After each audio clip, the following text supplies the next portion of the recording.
बॉलीवुड में कुछ कहानियां तालियों से नहीं, एक मौके से शुरू होती हैं। एक ऐसा मौका जो अगर उस दिन ना मिलता तो शायद एक आइकॉनिक किरदार आज भी सिर्फ कागज पर ही सीमित रह जाता। ये कहानी एक ऐसे लड़के की है जिसने बहुत कम उम्र में ही सब कुछ खो दिया था। माँ बाप, घर की सुरक्षा और बचपन की बेफिक्री। मुंबई में जहाँ लोग स्टार बनने आते हैं, वो सिर्फ सर्वाइवल करने की कोशिश कर रहा था। कभी होटल में, कभी सामान बेचकर। सामान भी कैसा? कॉस्मेटिक्स। कभी अंधेरी फोटो लैब में काम करते थे। स्टार बनना उसका सपना नहीं था, बस टिके रहना उसकी मजबूरी थी। किस्मत ने उसे पहले कैमरे के पीछे खड़ा किया, डांस और कोरियोग्राफी को उसका सहारा बनाया, और फिर एक दिन एक बड़े सेट पर दो ऐसी निगाहें उस पर ठहर गईं जिनकी मजबूरी सिर्फ रोल नहीं, रास्ता देती है। उसके बाद आया एक किरदार जो नाम से नहीं, स्टाइल से याद रखा गया। ये शाहरुख खान नहीं है, ये अमिताभ या धर्मेंद्र भी नहीं है। ये एक ऐसे इंसान है जिन्होंने मेन कैरेक्टर से लेकर साइड कैरेक्टर्स तक को सबका फेवरेट और दिमाग में घर करने वाला बना दिया। आज जब ये नाम सामने आता है तो कहानी सिर्फ उनकी नहीं लगती, बल्कि उस भरोसे की लगती है जो सही वक्त पर सही हाथ से मिला।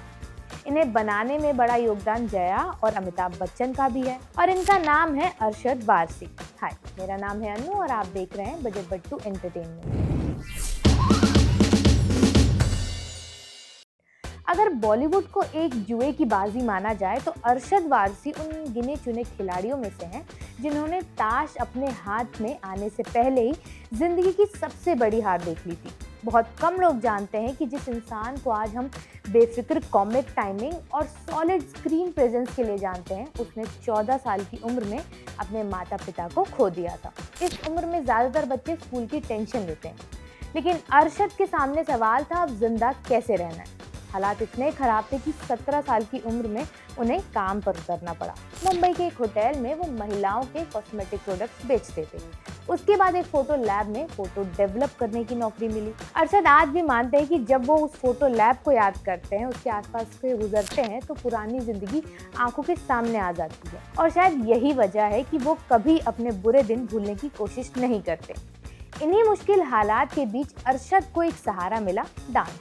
ये सिर्फ शौक नहीं था, बल्कि उनके लिए बच निकलने का रास्ता था। डांस ने उन्हें कोरियोग्राफी तक पहुंचाया और यहीं से उनका पहला असली कनेक्शन फिल्म इंडस्ट्री से बना। 80 और 90 के दशक में जब स्टारडम की चमक दूर से ही डराती थी, तब अरशद बैकग्राउंड में रहकर मेहनत कर रहे थे, स्टेप्स बनाते हुए, शूटिंग फ्लोर पर वक्त काटते हुए और इंडस्ट्री को समझते हुए। वो सालों तक कैमरे के पीछे रहे, जबकि कैमरे के सामने आने का सपना धीरे धीरे आकार ले रहा था। इस दौर में उनका नाम चमकदार पोस्टर्स पर नहीं, बल्कि क्रेडिट रोल में छोटे अक्षरों में लिखा जाता था। अरशद वारसी खुद मानते हैं कि अगर उनकी जिंदगी में अमिताभ और जया बच्चन ना होते तो शायद उनकी कहानी किसी और मोड़ पर खत्म हो जाती। 1993 तक वो बतौर कोरियोग्राफर काम कर रहे थे, लेकिन फिल्म रूप की रानी चोरों का राजा में जब उन्हें कैमरे के सामने आने का मौका मिला, तब जया बच्चन ने उनकी स्क्रीन प्रेजेंस को नोटिस किया।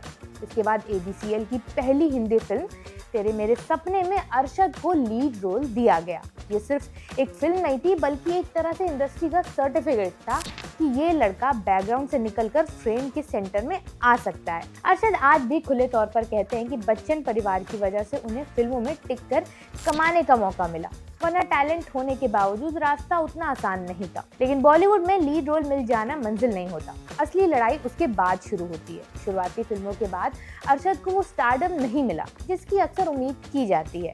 कुछ फिल्में चली, कई नहीं चली, और करियर एक बार फिर अनिश्चितता में घिर गया। इसी दौर में उनकी कॉमिक टाइमिंग लोगों को सबसे ज्यादा याद रहने लगी, और धीरे धीरे इंडस्ट्री ने उन्हें एक ही फ्रेम में देखना शुरू कर दिया, कॉमेडी एक्टर। खुद अरशद कहते हैं कि बॉलीवुड में टाइपकास्ट होना बहुत आसान है। एक बार आप किसी जॉनरा में फिट हो गए तो आपको वही कैद कर दिया जाता है। फर्क बस इतना था कि इस बार उनकी किस्मत ने उनका साथ नहीं छोड़ा। फिर आया वो किरदार जिसने अरशद वारसी को पॉप कल्चर का हिस्सा बना दिया, सर्किट। मुन्ना भाई MBBS में सर्किट सिर्फ साइड किक नहीं था, बल्कि फिल्म की आत्मा था, यानी सोल।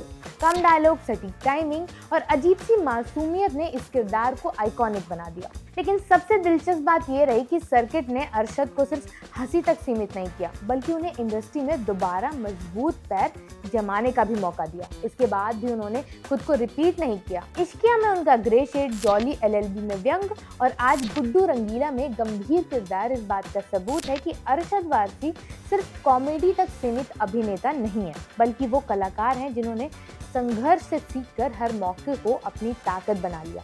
उनकी कहानी याद दिलाती है कि बॉलीवुड में तालियां जितनी तेज होती हैं, रास्ता उतना ही लंबा और खामोश होता है। वीडियो फिलहाल यहीं तक। कहानी अगर आपको अच्छी लगी है तो कमेंट सेक्शन में ज़रूर बताइएगा उनके बारे में। मैं आपसे मिलूंगी अगली वीडियो में, तब तक के लिए देखते रहिए बजर बट्टू एंटरटेनमेंट।